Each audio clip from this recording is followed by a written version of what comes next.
Bonjour à tous et bienvenue dans cette nouvelle vidéo. Nous sommes très heureux de vous retrouver pour une nouvelle vidéo consacrée au secret de Dumbledore, le troisième opus de la saga des Animaux Fantastiques. Aujourd'hui, c'est une vidéo un brin spéciale que nous allons vous présenter puisqu'elle se situera aux confins de la vidéo personnage, de la vidéo portant sur le fond, mais aussi d'une vidéo qui ira un peu plus loin que les décryptages auxquels nous nous livrons depuis la sortie des secrets de Dumbledore. Nous vous rappelons d'ailleurs que vous pouvez retrouver nos critiques sans puis avec spoiler, en plus de vidéos évidemment de décryptage sur la vérité concernant Aurelius Dumbledore, sur le remplacement de Johnny Depp par Mads Mikkelsen ou encore la relation existante entre Albus et Aberforth Dumbledore, et puis évidemment de très nombreuses autres vidéos qui ne manqueront pas d'arriver dans les prochaines semaines. Vous vous en doutez, tout ça se trouve évidemment dans la playlist consacrée spécifiquement aux Animaux Fantastiques 3, les secrets de Dumbledore. Aujourd'hui, on a décidé de mêler deux de nos passions respectives, à savoir l'histoire puis l'œuvre littéraire et cinématographique de J.K. Rowling. Vous le savez, la saga Harry Potter a emprunté de nombreuses théories et réalisations sinistres du Troisième Reich pour donner corps à ceux qui représentaient le camp du mal, c'est-à-dire les Mange-Morts.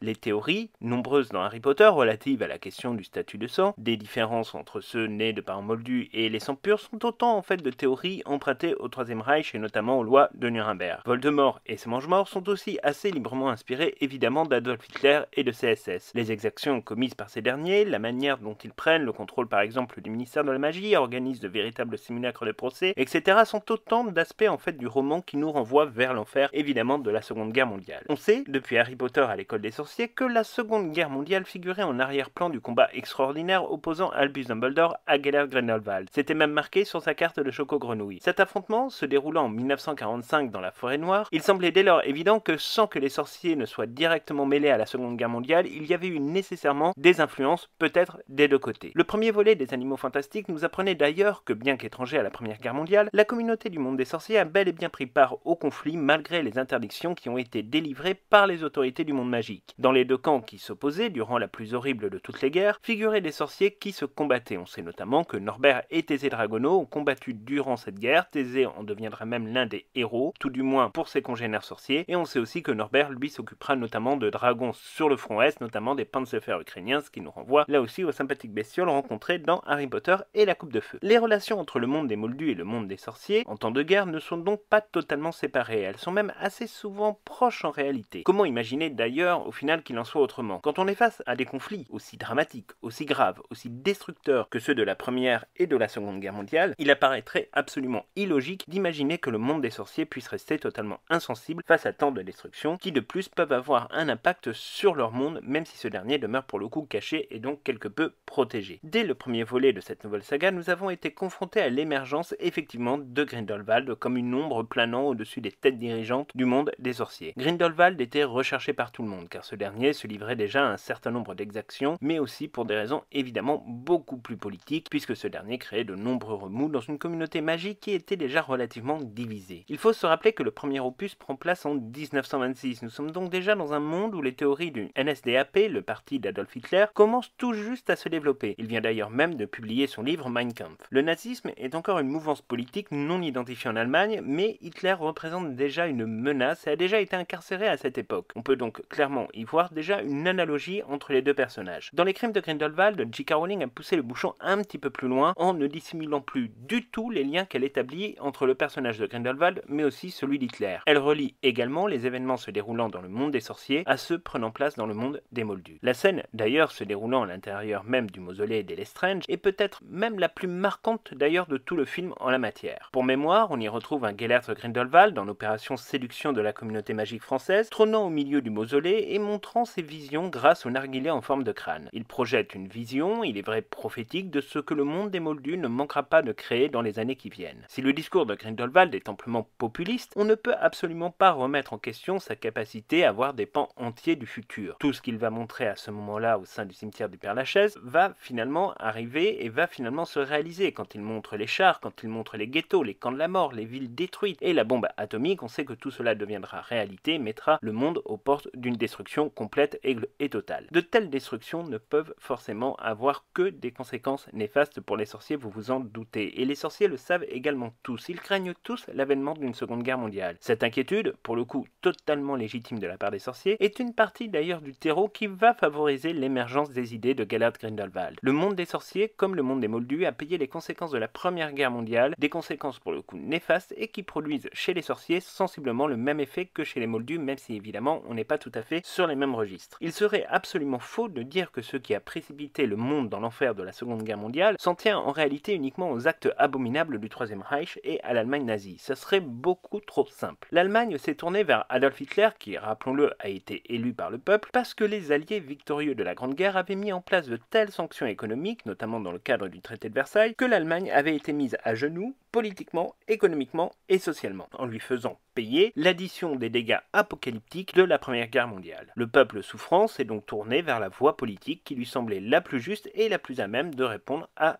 toutes ces préoccupations. Dans le monde des sorciers, on observe en fait un phénomène quelque peu analogue ou tout du moins quelque peu similaire. Tout n'est pas rose dans le monde magique, loin de là, même si nous avons tendance, nous simples moldus que nous sommes, dans ce monde magique à nous plonger dedans parce qu'il est fait de rêves, il est fait d'aventures et donc on a tendance un peu à l'idéaliser. Mais sauf que l'idéaliser en réalité est une véritable faute. Ce monde n'a rien d'idéal et on vous l'a déjà montré en traitant de nombreuses problématiques comme par exemple la question du harcèlement scolaire ou la question du racisme. Il n'a rien à envier au monde des moldus et ce comporte finalement un petit peu de la même manière et dans le monde magique on retrouve à peu près les mêmes faiblesses, les mêmes forces et ça c'est quelque chose qui est assez courant. Le monde des sorciers a ses limites et on le voit parfaitement. Dans ce contexte historique on peut en citer plusieurs d'ailleurs pour comprendre ce qui va amener Gellert Grindelwald vers le pouvoir ou tout du moins dans une conquête du pouvoir qui sera suivie évidemment par de nombreux partisans. La première raison à tout cela c'est évidemment la question du secret magique et du fameux code international du secret magique qui demeure franchement pour le moins on va se l'avouer entre nous quelque peu restrictif et condamne ainsi les sorciers à cacher leur véritable nature de leurs frères moldus. Ce code, souvent condamné et très souvent perçu comme étant inégal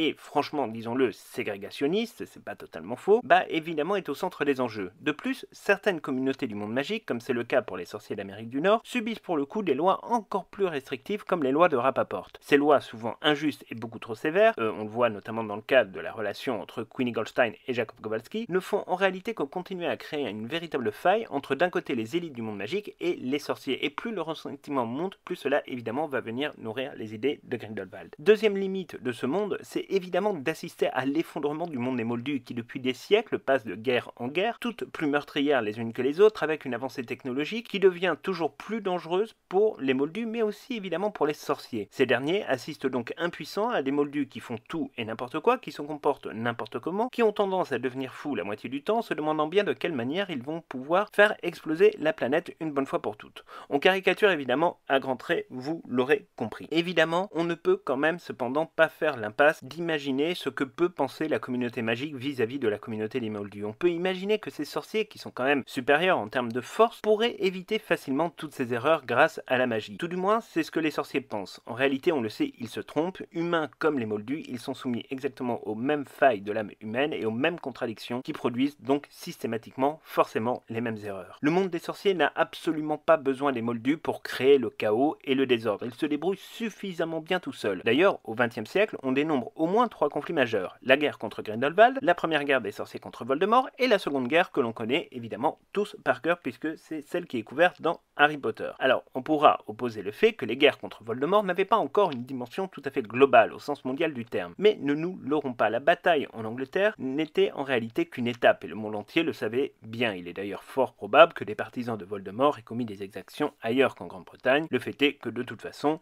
les sorciers n'ont absolument rien de supérieur au monde des moldus, en tout cas en termes de comportement et de morale, ça semble être une évidence et en tout cas les moldus n'ont pas de leçons à recevoir de leurs camarades sorciers. Vous l'aurez compris, les crimes de Grindelwald permettaient donc de nous faire pousser directement finalement dans un conflit mondial en pleine gestation, un conflit mondial qui tôt ou tard aurait des conséquences sur le monde magique. Gellert Grindelwald se positionne ainsi comme le défenseur d'une communauté, le seul capable d'éviter cette guerre par une prise de contrôle du pouvoir sur le monde des moldus. Si le discours semble effectivement convaincre, et c'est d'ailleurs un problème, il ne faut pas se tromper sur la méthode qui est cachée derrière le discours et qui engendrera nécessairement une guerre. Une guerre pour éviter une autre guerre, c'est quand même assez original comme plan, mais franchement sacrément pernicieux. En réalité, on le sait bien, Grindelwald ne cherche aucunement une paix globale. Il recherche uniquement le pouvoir et la domination et si possible par la force et la terreur. Rappelons-le, il n'hésiterait pas effectivement à utiliser des armées d'Inferi, c'est pour ça qu'il veut la pierre de résurrection dans sa quête des reliques de la mort, afin effectivement de soumettre le monde des moldus Moldus qui est numériquement supérieur au monde des sorciers. Bref, en tout cas, on le sait, Grindelwald est vraiment dans cette recherche-là du pouvoir et c'est toute l'originalité d'ailleurs de son évolution, de l'évolution de son personnage dans Les Secrets de Dumbledore par rapport aux 2 premiers opus de la saga des Animaux Fantastiques. Dans ce 3e opus, nous opérons un petit saut dans le temps puisque nous nous retrouvons en 1932, soit 5 ans après les événements survenus à Paris et la bataille donc du cimetière du Père-Lachaise. 5 années qui, à l'échelle de l'histoire de nos sociétés et notamment du monde des Moldus, ont beaucoup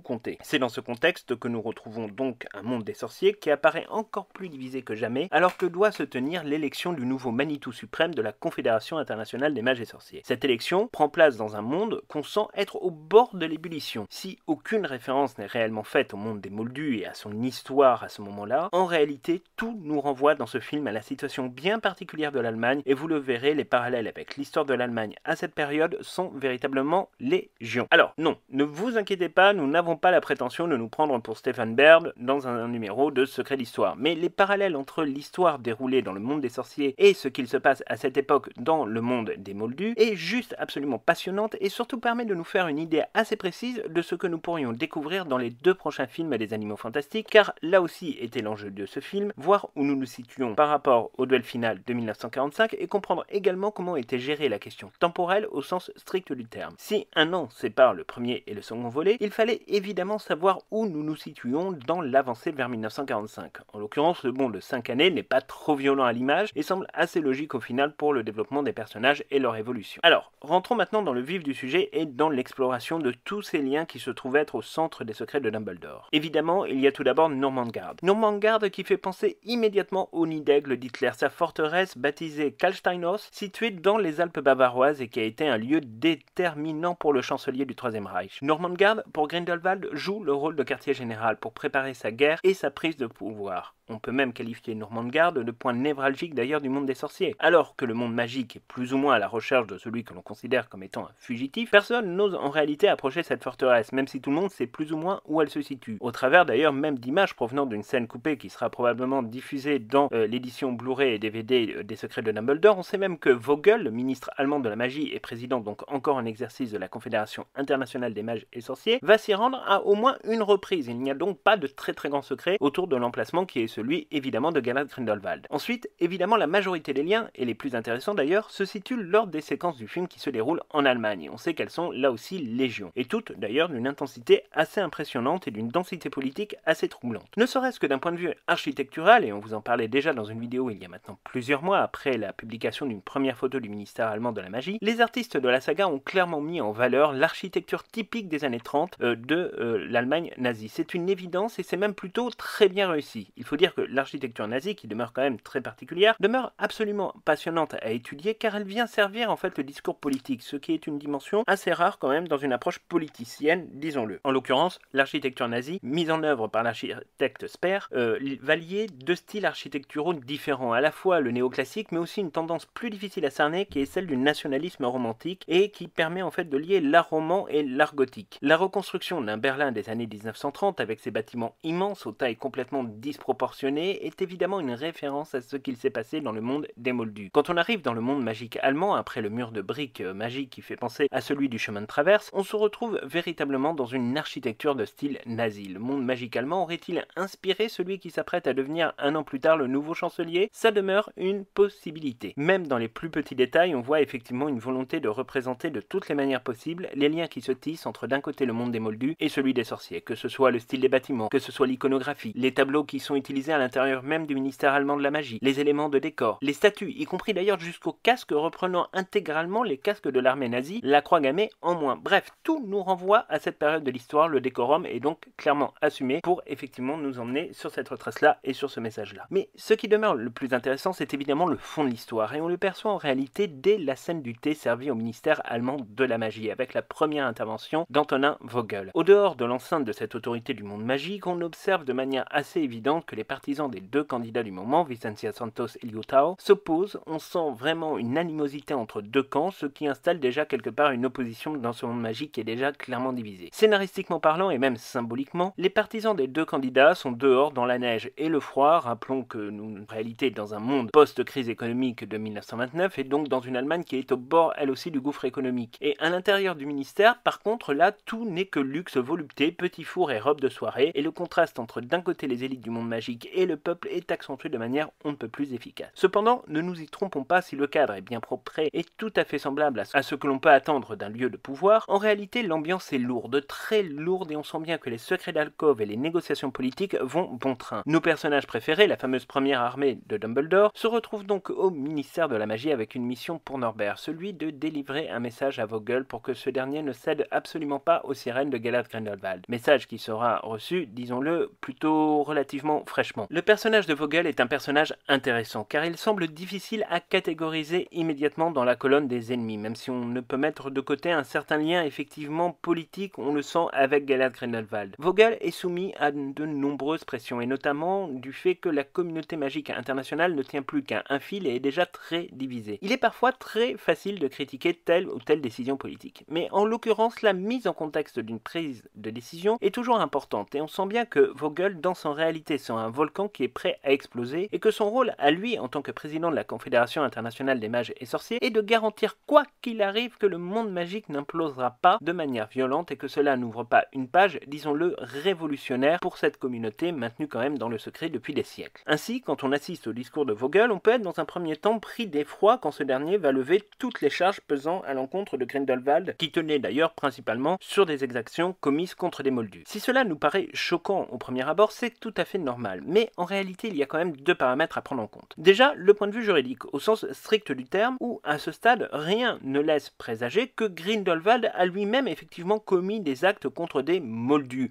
On voit même d'ailleurs le contraire dans les crimes de Grindelwald, où il fait faire le sale boulot par évidemment ses suiveurs, que ce soit par Carros ou que ce soit par Vindarosier. Lui va finalement très peu se mouiller les mains, c'est pas du tout son style, et on n'a pas le sentiment que cela change véritablement, en tout cas entre les deux films. Après on peut s'emper, on n'a pas de preuves là-dessus. Ensuite, après le point de vue juridique, il y a évidemment le point de vue politique, qui est très intéressant et qui va être développé un peu plus loin dans le développement de l'histoire de ce troisième opus. Le fait est que le sentiment donné est d'assister à une véritable, à une véritable chute de régime. Une chute de régime en réalité, et c'est là que l'histoire réelle, en l'occurrence celle du monde des moldus, nous revient en pleine face. Car la situation rencontrée par le monde des sorciers est exactement la même dans le monde des moldus. En Allemagne, nous sommes à cette époque-là dans le cadre de la République de Weimar. Pour mémoire, il s'agit du régime qui est venu mettre fin à la Première Guerre mondiale et qui se mettra concrètement en œuvre avec une constitution qui sera signée en 1919. Pour faire simple, la République de Weimar, c'est une démocratie parlementaire avec un président du Reich qui ne sert pas à grand chose et un chancelier qui a lui tous les pouvoirs. Sur le papier, ça fonctionne plutôt pas trop mal, mais en réalité la République de Weimar subira de nombreuses tensions, des conflits politiques, des crises économiques et en général en fait une véritable instabilité qui va rendre la situation parfois un petit peu périlleuse. Avec la crise économique de 1929, la République de Weimar débutera une chute qui mènera directement à l'élection comme chancelier d'Adolf Hitler. Hitler ne supprimera pas techniquement la République de Weimar puisqu'il faudra même l'abroger en 1945 à la fin de la guerre. Mais le fait est que Weimar deviendra de toute façon totalement caduque au fur et à mesure de l'avancée des plans d'Hitler. Dans les secrets de Dumbledore, la chute du ministère, dont parle d'ailleurs l'Alix, est une illustration de la chute de la République de Weimar de manière assez évidente. Tout dans cette scène démontre en effet un abandon du politique face à une situation devenue beaucoup trop difficile à gérer, tout comme cette distinction entre le peuple et les élites qui reprend là aussi une critique largement exprimée par le peuple allemand et qui a conduit Hitler vers le pouvoir. En effet, de très nombreux Allemands pensaient que l'ancienne noblesse allemande avait tout fait pour rester au pouvoir depuis la chute de la monarchie et que les anciennes pratiques n'avaient donc pas cessé sous la République de Weimar. À la fin des années 20, les républicains ont bien tenté de chasser cette noblesse-là,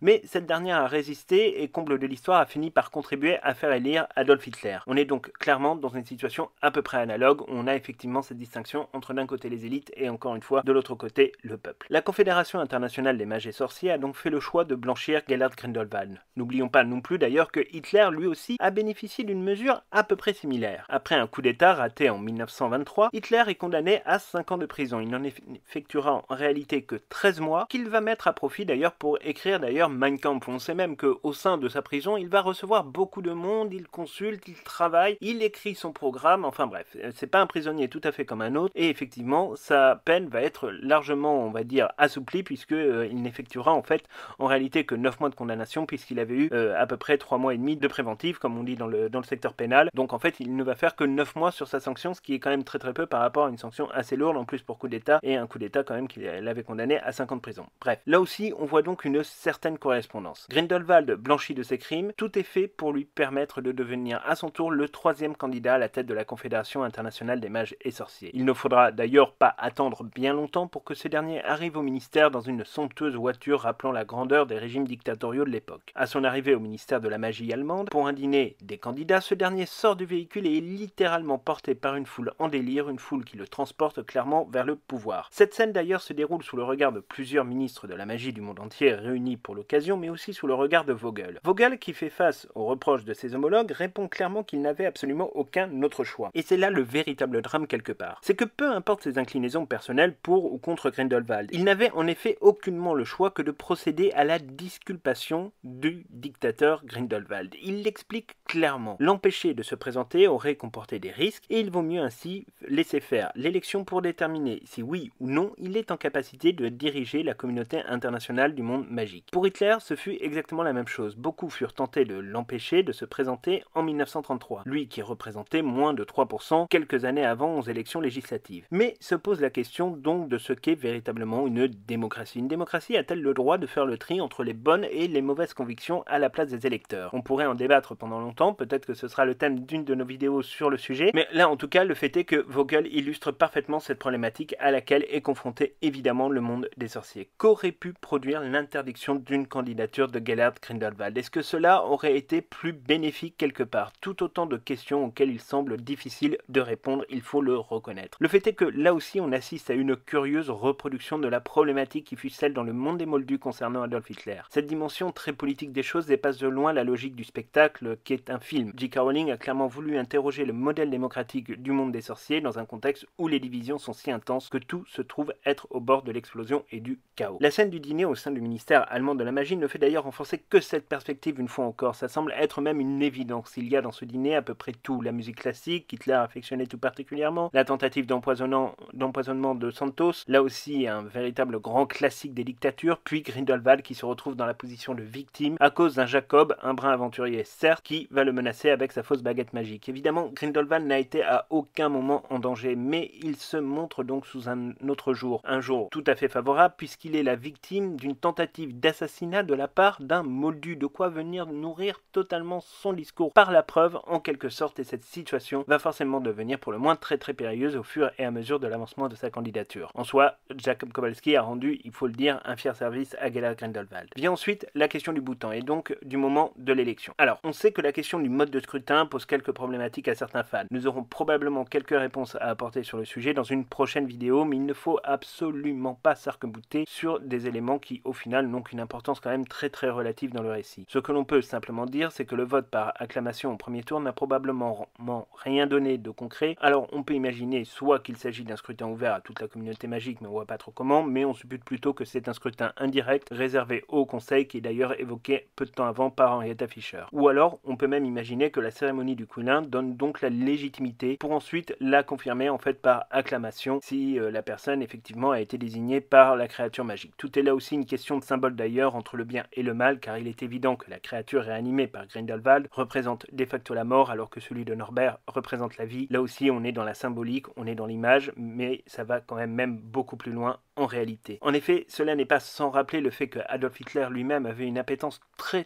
particulière pour à peu près toutes les mythologies et toutes les croyances un peu mystiques. Le Troisième Reich a considérablement investi dans la recherche d'artefacts légendaires pour continuer à renforcer son pouvoir. Il y avait là une véritable croyance. En l'occurrence, on voit aussi chez Grindelwald cette dimension mystique, évidemment au travers de la quête des reliques de la mort, mais aussi dans cette dimension mystique qu'il semble vouloir entretenir d'ailleurs avec son nid d'aigle personnel à Normandgarde. En effet, autour de ce bassin où il va pratiquer la réanimation du Quillin qu'il a lui-même assassiné, on voit apparaître de très nombreux symboles sur les murs qui renvoient probablement à des magies anciennes, à des magies complexes et très mystérieuses et donc forcément vous vous en doutez absolument passionnantes. On peut donc établir là encore un point commun entre les deux personnages. Une fois Gellert Grindelwald désigné par le Quillin puis ensuite par acclamation, ce qui ne manquera pas d'ailleurs de poser quelques soucis par la suite, il va se lancer dans un discours anti-Moldu particulièrement virulent aux accents féroces. Il prononce clairement une déclaration de guerre, mais plus encore il adopte là aussi une nouvelle thèse sur laquelle d'ailleurs nous ne l'avions jamais entendu s'exprimer et qui est celle de la question du statut de sang. Alors certes on voit son mépris pour Aurelius qu'il prend pour un craquemolle à New York, mais même des sorciers de sang mêlé ont quand même du mal avec les craquemolles. Mais cependant à aucun moment, aussi bien dans les reliques de la mort que dans les animaux fantastiques, n'est mise sur la table la question du statut de sang et ce que peut en penser Gellert Grindelwald. On y voit, là encore, une véritable volonté d'installer une similitude avec forcément les théories des nazis et comme on vous le disait précédemment, les lois de Nuremberg. Grindelwald utilise des termes absolument violents, même très violents au sujet de la volonté par exemple de Jacob et de Queenie de se marier. Il parle même carrément de souillure du sang. On ne peut être franchement difficilement plus dans cette espèce de lien très étrange entre d'un côté Gellert Grindelwald et de l'autre côté Hitler et les idées du nazisme. Grindelwald ne semble avoir aucune difficulté, absolument aucun remords à utiliser par exemple le sortilège de Loris sur Jacob Kowalski. Il est déjà dans une dimension totalement différente et dans une violence clairement assumée ainsi que dans une folie aussi destructrice que pouvait être celle d'ailleurs d'Adolf Hitler. Alors, dernière analogie mais qui souffre peut-être d'un petit défaut chronologique on vous l'avoue, c'est évidemment la défaite de Grindelwald dont le plan apparaît au grand jour grâce en partie à Aurelius Dumbledore. Il s'agit là aussi d'un point commun avec Adolf Hitler, celui d'un coup d'état raté, celui de 1923 dont on vous parlait précédemment. Cependant, un coup d'état raté ne vaut pas nécessairement une fin de l'histoire pour la personne. Ce fut le cas dans le monde magique et c'est le cas également dans le monde des Moldus. On ignore comment Grindelwald va digérer cet affront, mais il y a fort à parier que cela le rendra encore plus dangereux que jamais dans la suite de la saga des Animaux Fantastiques. D'autant plus que la question de sa désignation et de son limogeage peut aussi quand même poser un certain nombre de questions, car il a en effet été proclamé à la tête de la Confédération internationale des mages et sorciers,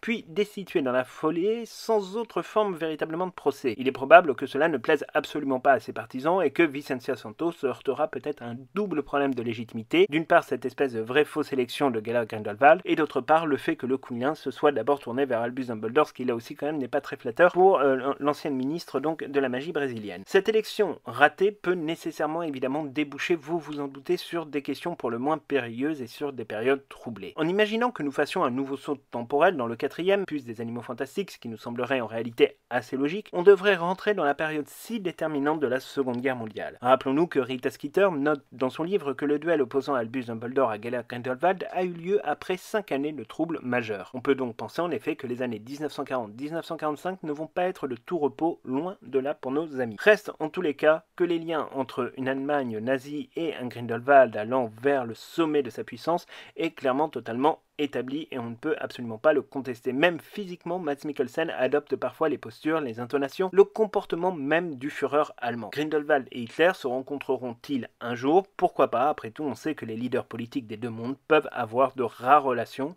À voir donc si cette relation pourrait exister dans le futur des Animaux Fantastiques, ça reste évidemment quelque chose à prouver. Mais en tout cas, vous l'aurez compris au travers de cette vidéo, il y a là beaucoup plus de choses en réalité que ce que le simple spectacle entre guillemets d'assister à un film bourré d'effets spéciaux veut nous faire passer comme message. Là, on est véritablement quand même sur un message historique. On revient effectivement sur les grandes marottes qui sont celles de J.K. Rowling, sur la question de la démocratie, sur la question de l'égalité, sur la question effectivement de la lutte contre les régimes autocratiques, la lutte contre les dictatures. C'est vraiment des messages qu'elle a dissimulés dans Harry Potter à plusieurs reprises et qui là se retrouvent évidemment dans la saga des Animaux Fantastiques. C'est pas du tout une surprise, on s'y attendait véritablement d'assister à ce genre de message. Et là, en l'occurrence, c'est vrai que la comparaison entre d'un côté l'Allemagne nazie et de l'autre côté le régime que Gellert Grindelwald cherche à mettre en œuvre et la manière dont il se comporte, la manière dont il incarne entre guillemets ces messages-là apparaît quand même de manière assez flamboyante et on ne peut absolument pas du tout remettre en cause effectivement qu'on est vraiment dans cette dynamique-là d'un pouvoir qui effectivement n'a plus du tout l'intention de s'arrêter et on est vraiment sur cette logique-là aussi effectivement d'établir des liens de plus en plus puissants entre d'un côté le nazisme et de l'autre côté la manière dont Grindelwald effectivement